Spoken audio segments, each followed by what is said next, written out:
Olá, está começando o Pauta Aberta desta sexta-feira, 16 de julho.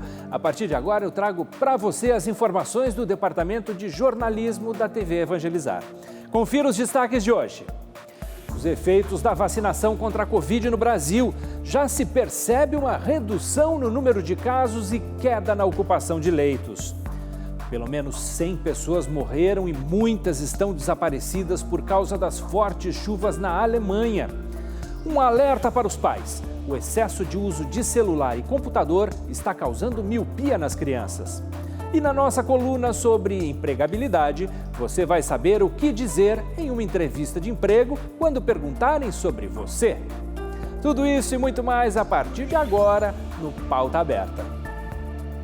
De norte a sul do país já é possível perceber os efeitos da vacinação contra a Covid. A Fiocruz apontou redução no número de casos e queda nas taxas de ocupação de leitos. Consequentemente, o funcionamento do comércio foi ampliado em várias cidades. Os indicadores melhoraram por aqui, viu? Das 16 regiões do estado, 8 já saíram do nível considerado gravíssimo. Em relação à ocupação de leitos de UTI adulto pelo SUS aqui em Santa Catarina, o índice está em 85,5%. Há 200 leitos vagos, então, uma situação menos preocupante, já que por muitos meses essa ocupação de leitos ficou em 100%, havia falta de vagas, inclusive muitos pacientes tiveram que ser transferidos para outros estados. Em Manaus, a taxa para leitos clínicos é de 41%, das UTIs, 59%. O novo decreto governamental permite o funcionamento de teatros, a reabertura dos cinemas e amplia o horário do comércio e também dos serviços. A aplicação da primeira dose da vacina está temporariamente suspensa, mas em todo o estado já foram aplicadas mais de 2 milhões de doses contra a Covid-19. Em Goiás, a novidade é que a capital, Goiânia, reabriu os cinemas, teatros e circos para funcionar com metade da capacidade de público.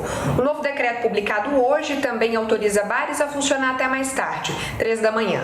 Outro decreto, esse de ontem, determina que quem tentar escolher a marca da vacina em Goiânia vai para o fim da fila e só será imunizado depois que todos acima de 18 anos forem vacinados.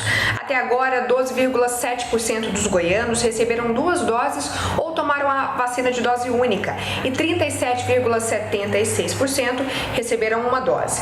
Nos hospitais, a ocupação dos leitos de UTI exclusivos para Covid está em cerca de 79%. Aqui na Bahia, a taxa de ocupação dos leitos de UTI adulto vem caindo. Em maio, a média era de 83% de ocupação e agora chega a 60%. Bares, restaurantes, comércio de um modo geral, shoppings, cinema estão funcionando. E a partir do dia 26 de julho, as aulas na rede pública estadual voltam a funcionar no modelo semipresencial. Em algumas cidades, como Feira de Santana, a partir de segunda-feira, as escolas particulares estão autorizadas a funcionar no modelo presencial. A Bahia já vacinou 51,3% da população acima dos 18 anos, pelo menos com a primeira dose. Então são aí quase 5 milhões e meio de baianos vacinados contra o novo coronavírus.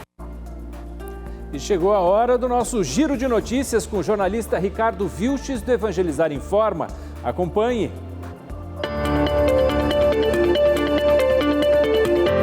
Um carro pegou fogo no meio de uma avenida importante do bairro Maraponga, em Fortaleza. E não foi acidente, não. Testemunhas disseram que foi o dono do carro que espalhou gasolina e botou fogo. Ele fugiu e agora a polícia pretende identificá-lo para saber dos motivos para isso.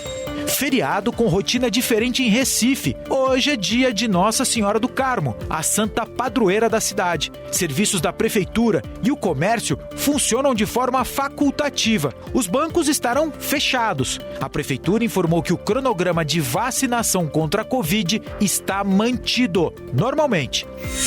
Permanecem presos os policiais rodoviários estaduais presos por corrupção em Campo Mourão, no Paraná. As prisões foram autorizadas pela Justiça depois de investigação do Ministério Público. Segundo a denúncia, os policiais cobravam propina de motoristas para deixar mercadorias contrabandeadas passar. Foi preso o capitão da companhia da cidade e também um vereador, Sidney Ronaldo Ribeiro.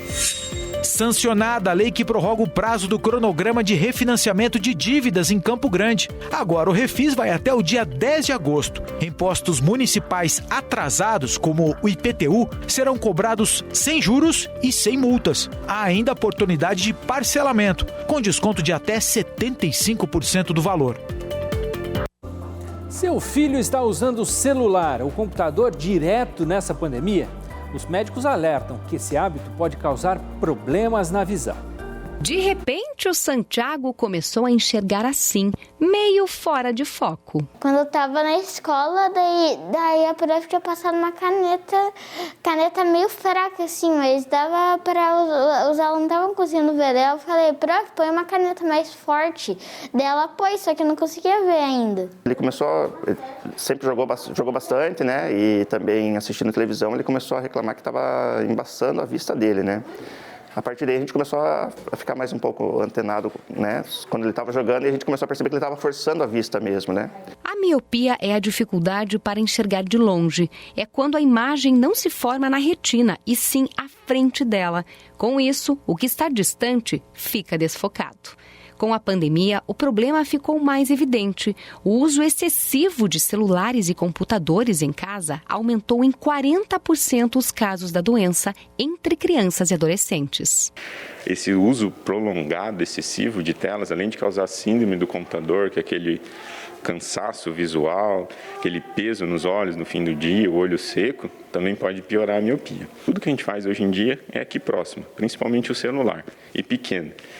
Então, o olho, para ele conseguir olhar perto, ele precisa apertar os músculos ao seu redor. Isso vai fazer um estímulo, principalmente em crianças, para que esse olho aumenta. Mas limitar o acesso dos pequenos é um desafio para os pais. A gente tenta segurar, mas aí, por exemplo, a gente trabalha, não tem como. Agora ele está em casa direto, né? Não está indo para a escola, então está tendo aula online e fica direto no computador, né? A cirurgia não é recomendada nessa idade. O tratamento é usar óculos. É importante que a gente entenda, principalmente em crianças abaixo de 7 anos de idade, que ela não usar o óculos vai estimular o grau da miopia a aumentar. Então, crianças abaixo de 7 anos de idade, elas devem usar o óculos todo o tempo que ela estiver acordada. Melhorou, porque agora consigo ver certinho, agora o que está longe. Na Alemanha, cidades ficaram devastadas depois de fortes temporais. Pelo menos 42 pessoas morreram e dezenas estão desaparecidas. As chuvas intensas provocaram enchentes que transformaram ruas em rios com correnteza, carregando árvores, carros e fazendo casas desabarem. Rios transbordaram e muitas pessoas procuraram abrigo nos telhados das casas e esperaram o resgate dos bombeiros. Uma linha de telefone de emergência foi aberta para todos que tiverem informações sobre desaparecidos ou pessoas que precisam de ajuda imediata. Os bombeiros pediram que os moradores permaneçam em casa, de preferência nos andares mais altos.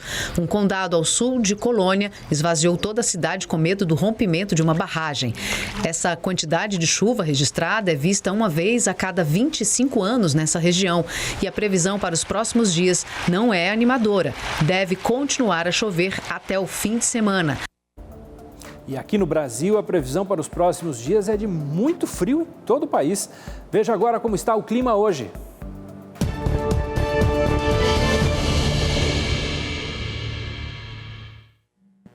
Ao longo desta sexta-feira, o tempo já volta a ficar firme em todo o estado do Rio Grande do Sul. Mas por causa da passagem da frente fria, áreas de instabilidade mantêm a condição de chuva em áreas da faixa leste e norte de Santa Catarina e também sobre grande parte do estado do Paraná. Estas mesmas áreas de instabilidade também conseguem alcançar áreas do estado de São Paulo e do leste e sul do Mato Grosso do Sul. A chuva vai ser bastante expressiva, principalmente em áreas do estado do Paraná. Nas demais áreas do centro-oeste e do sudeste, o tempo continua firme com sol que predomina e baixa umidade relativa do ar nas horas mais quentes do dia. No interior do Nordeste, o tempo também continua bastante firme e a chuva vai continuar concentrada na faixa litorânea da região, com os maiores volumes esperados para o norte do estado do Maranhão. Na região norte do país, a chuva retorna para áreas do extremo norte do Tocantins. Enquanto isso, o estado de Rondônia segue com previsão de tempo firme. Em relação às as temperaturas, na tarde desta sexta-feira, a máxima alcança os 27 graus em Salvador. Em Porto Alegre, a máxima não vai passar dos 20 graus por causa da entrada de ar de origem polar que vai derrubar as temperaturas sobre o estado gaúcho. No Rio de Janeiro, a máxima alcança os 32 graus e em Manaus, a mínima é de 23, com máxima de 31 graus. Chegou a hora do nosso quadro sobre empregabilidade. A consultora Thaís Targa vai te dar dicas de como falar da sua vida pessoal em uma entrevista de emprego. Acompanhe. Olá, boa tarde para você que está assistindo Pauta Aberta. Eu sou a Thaís Targa e eu ajudo você a encontrar o seu novo trabalho. E hoje a gente vai falar sobre entrevista de emprego.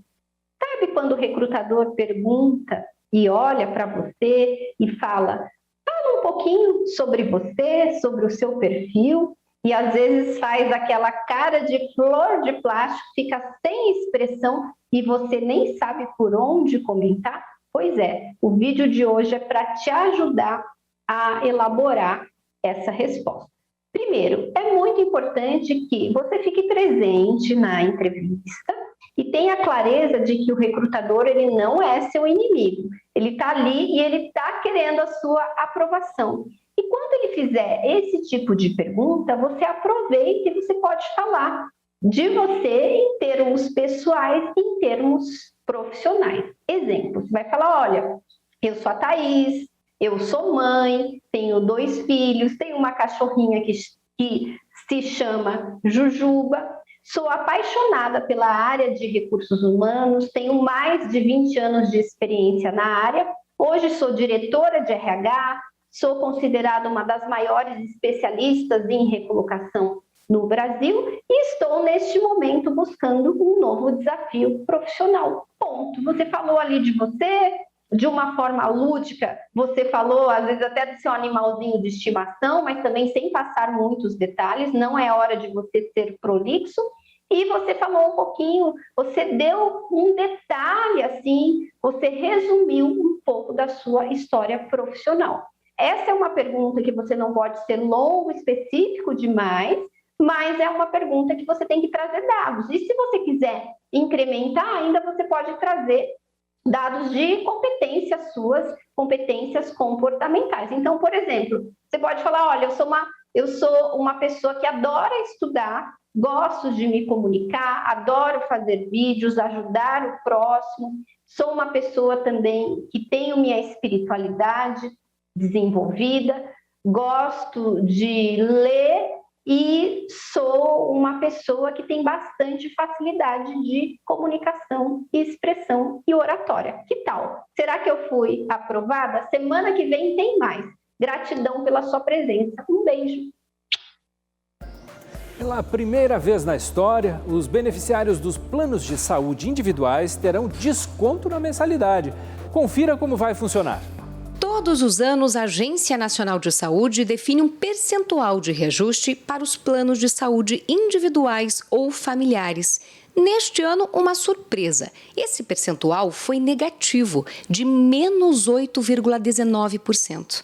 Conversamos com uma advogada que é especialista em direito da saúde para entender por que isso aconteceu.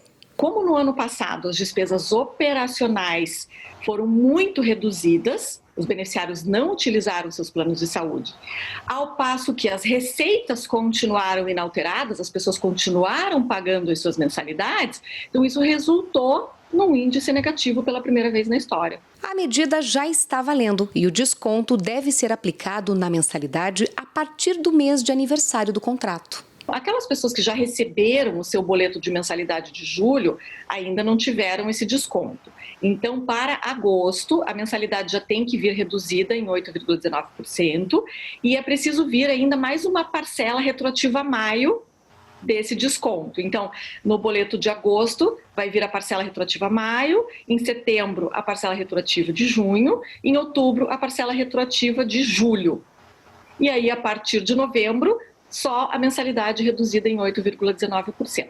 Isso vale para aqueles contratos que fizeram aniversário entre maio de 2021 até abril de 2022. Mas atenção, essa redução não vale para os contratos empresariais. Os planos coletivos seguem o que está estabelecido em cada contrato. Então, a empresa, ela negocia diretamente com a operadora o reajuste. Mas os reajustes dos planos coletivos também têm como base o cálculo da sinistralidade. O que é sinistralidade? É quanto foi usado dos serviços no período anterior versus a receita. Então, da mesma forma, os planos coletivos, as empresas podem negociar com as operadoras algum tipo de reajuste, não digo negativo, mas talvez que não haja reajuste ou um reajuste menor. Caso o beneficiário não identifique o desconto na mensalidade, deve buscar esclarecimentos junto à operadora. Liga para a ouvidoria da operadora, questiona e espera essa resposta e guarda o número desse protocolo, inclusive, porque as ouvidorias precisam gerar um número de protocolo. Não satisfeito com a posição da operadora, pode recorrer à ANS, Agência Nacional de Saúde Suplementar, pelo site da ANS, pelo 0800 da ANS, faz um registro lá, coloca o seu problema, eles vão pedir o número do protocolo da ouvidoria e aguarda a posição da ANS. A ANS vai provavelmente fazer contato com a operadora, levantar qual foi o problema e vai dar um retorno para o beneficiário. E é importante ressaltar que, uma vez constatada alguma irregularidade, se essa operadora não seguiu esse desconto, a ANS pode multar esse plano de saúde, inclusive. 7 estudantes do interior de São Paulo desenvolveram um projeto que auxilia pessoas com deficiência visual a terem uma vida mais ativa. E com essa ideia, o grupo ganhou uma competição nacional. Completar as missões em 2 minutos e meio. Assim começava o desafio de robótica que a equipe Thunderbóticos tinha que cumprir. Além de construir um robô, entre as tarefas eles precisavam passar pelo contador de passos e derrubar os cubos em uma quadra. Todas as nossas missões têm a ver com o tema da nossa temporada, como a barra guia, onde nosso robô precisa se pendurar nela, como se ele estivesse fazendo um movimento de exercício. E cada uma tem uma facilidade, cada uma vale uma pontuação. Em paralelo, os alunos também tinham que planejar o desenvolvimento de soluções para um problema real. Aos poucos, eles foram reunindo todo o material nestes fichários. Ela está atrelada não só à questão pedagógica, à questão de aprendizagem, mas ela está atrelada também às questões socioemocionais. Como nós vamos querer que esses futuros profissionais atuem daqui a 10, 15, 20 anos e consigam trabalhar, de forma conjunta, com tranquilidade, com parceria, que é o que hoje a gente mais precisa no mercado de trabalho. A robótica está a serviço de toda uma demanda social. Então, ela estando a serviço de uma demanda social, ela tem significado, Ela tem significado tanto cognitivo, como eu falei, das questões mais escolares, desenvolvimento de habilidades, como também das questões da ajuda ao próximo, colaborar com a sociedade no sentido de trazer um benefício para as pessoas que precisam. Por meio dos robôs, os alunos identificaram a dificuldade para deficientes visuais praticarem exercícios físicos. E aí eles colocaram todo o aprendizado em prática e encontraram uma forma para que essa atividade se tornasse realidade. Nós temos que deixar as pessoas mais ativas. Então, nossa equipe, através de muitas pesquisas, nós vimos que os deficientes visuais, eles não praticam atividades físicas, que 93% são sedentários. Então, nós chegamos a esse problema e com isso nós tivemos que solucionar ele. Então, nós criamos o nosso GAIT, que é a sigla de Guide It Yourself, Guie-se Você Mesmo, onde ele consegue fazer com que o deficiente visual faça o movimento da caminhada, para que assim ele consiga ser ativo. A gente ajudou com o nosso conhecimento, Eles perguntaram questão de diversas deficiências, chegaram no deficiente visual, então como que a gente via a problemática da atividade física para o deficiente visual.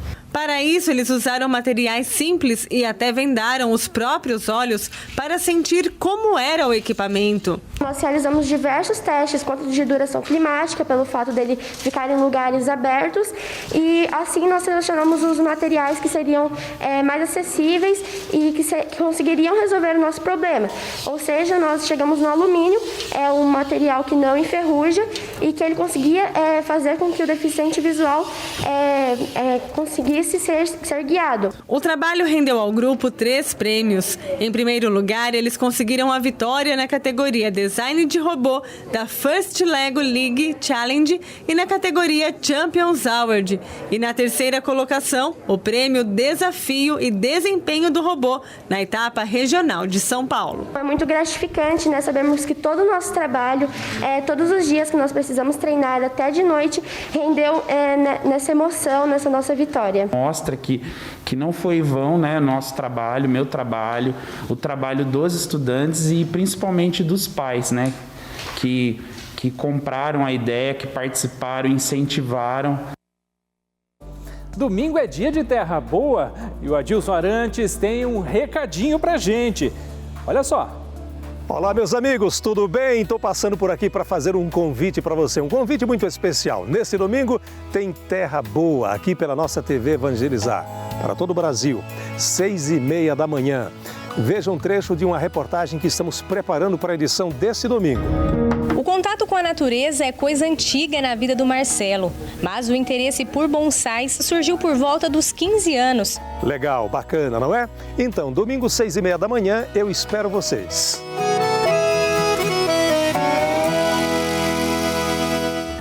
Pauta Aberta está terminando, nós voltamos de novo na segunda-feira, logo depois do Vida em Foco. Até lá.